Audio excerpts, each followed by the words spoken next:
Tout le monde a constaté la haine profonde du CNRD et de leurs complices Ousmane Gawal et autres contre Seldalen Diallo et ses militants UFDZ.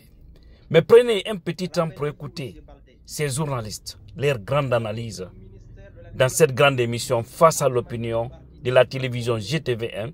Et là, vous allez écouter Thierno Moussa Diallo, Mamadou Baldé et également Saliouba Boston. Franchement, trop c'est trop et ça doit changer. Il faut partager sendite yautere parce que non, hey, poto quoi nani. J'ai dit le CNRD est venu au pouvoir avec un seul projet, c'est Cellou et l'UFDZ. Ils n'ont pas d'autre projet à part ça. Cette vérité est une évidence aujourd'hui. Sauf quelqu'un qui a l'esprit aveugle peut nier cette réalité. Rappelez-vous, M. Baldé, quand le ministère de l'administration du territoire a demandé aux partis de se conformer à la loi sur les partis politiques en Guinée, l'UFDZ avait prévu son premier congrès entre le 19 et le 20 avril 2025.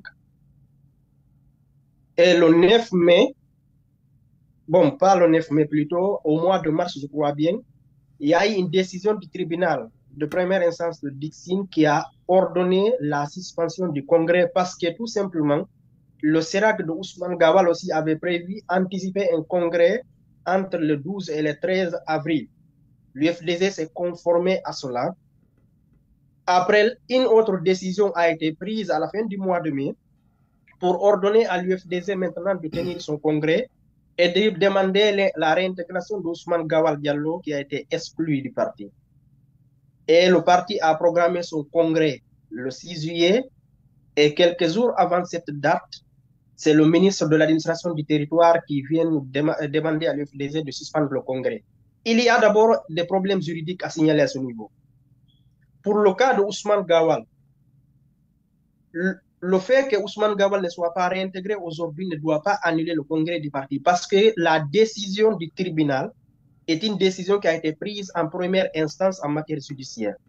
Et lorsqu'une décision est prise en première instance et une partie a relevé appel sur la décision devient inapplicable, donc elle ne peut pas être appliquée. Donc à partir du moment où les avocats de l'UFDZ ont relevé appel, ont saisi la cour d'appel de Conakry pour contester cette décision du tribunal de Dixine, ça veut dire que la réintégration d'Ousmane Gawal reste pour le moment suspendue à la décision que va prendre la cour d'appel de Conakry.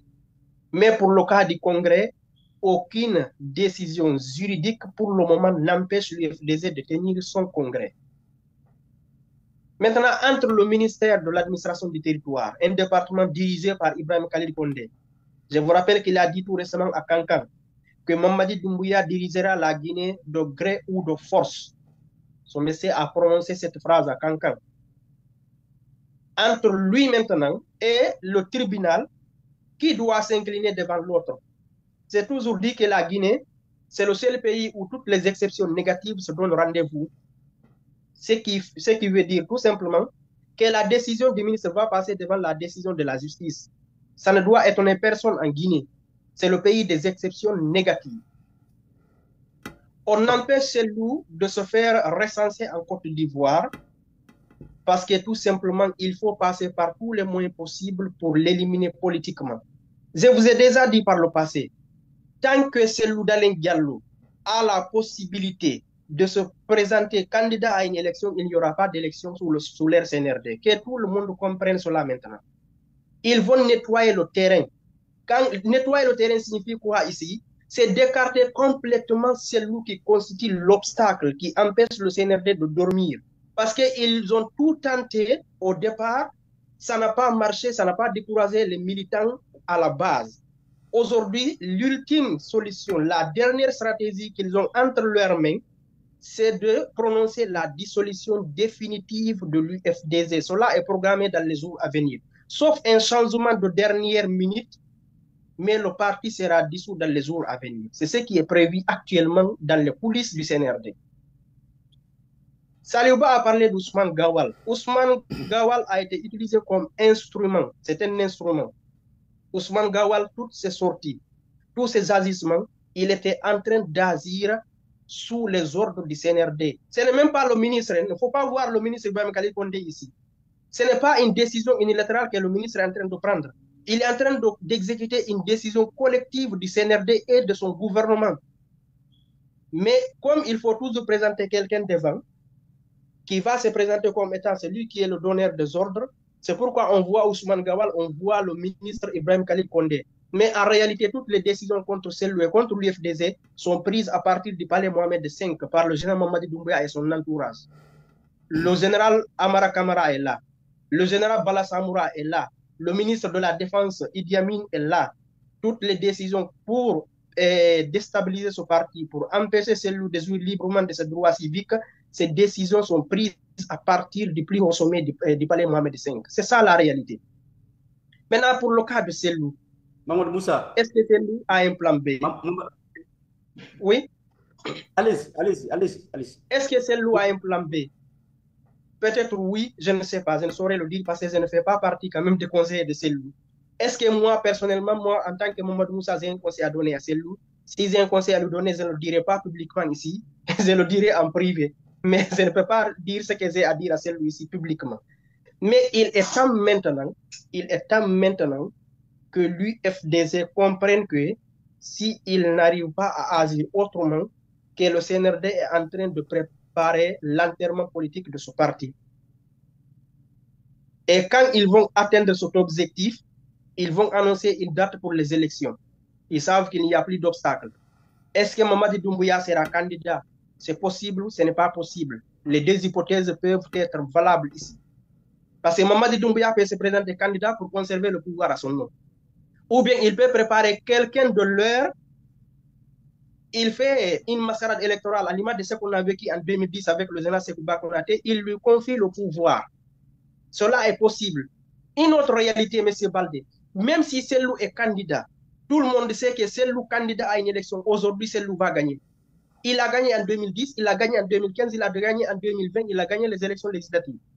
Mais le général Mamadi Doumbouya, en tant que président de la transition, la direction générale des élections qu'ils ont mise en place, le cercle administratif que nous connaissons aujourd'hui, Sellou va gagner une élection s'il est candidat, mais ils ne vont pas lui donner aussi le pouvoir. C'est ça aussi la réalité. Il ne suffit pas seulement de dire que Sellou doit être candidat, mais il faut se préparer pour dire alors s'il gagne, alors qu'il doit récupérer sa victoire. Que ça ne soit pas comme les années antérieures. Mais ça aussi, tout est planifié. Mamadi Doumbouya est bien parti dans sa stratégie. Si vous voyez jusqu'à présent, ils n'ont pas annoncé une date pour les élections présidentielles et législatives, ils ont juste annoncé pour le référendum. C'est parce qu'ils savent, ils comprennent pertinemment que le terrain n'est pas nettoyé. Nettoyer le terrain, écarter Sellou, c'est tout. C'est ce qu'on appelle nettoyer le terrain. Ils savent que Sidia, c'est une victime collatérale. On lui a fait tenir son congrès tout récemment alors que le parti était annoncé suspendu. On a dit que le RPZ est suspendu. Le RPZ n'a pas été suspendu. Dr Sekou Kondé nous a prouvé cela publiquement que le RPZ n'a pas été suspendu. Donc, ils savent que ce n'est pas difficile d'anéantir la base électorale du RPZ ni d'anéantir la base électorale de Sidia. D'ailleurs, Sidia Alpha avait presque fini d'anéantir son parti. Maintenant, le seul problème, c'était Sellou. S'ils parviennent aujourd'hui à anéantir Sellou politiquement, mais qu'est-ce qui les empêche alors de rester au pouvoir même sans organiser des élections?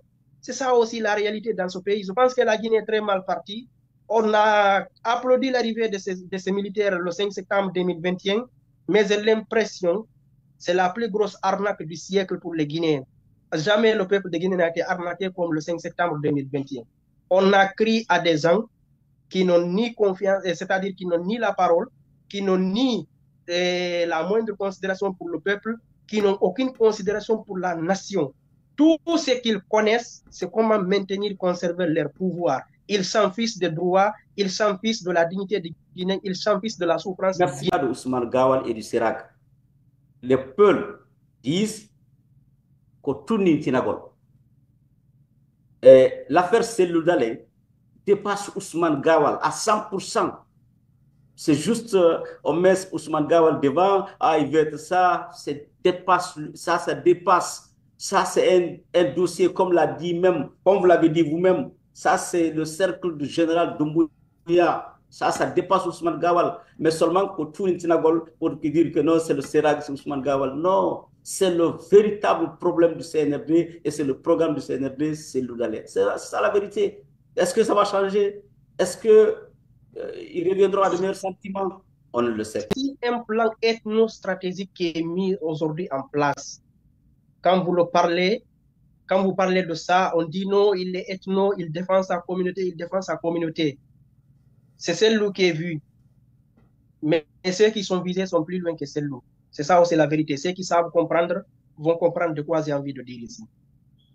Mais ça, ce n'est pas les abeilles autour de l'arbre.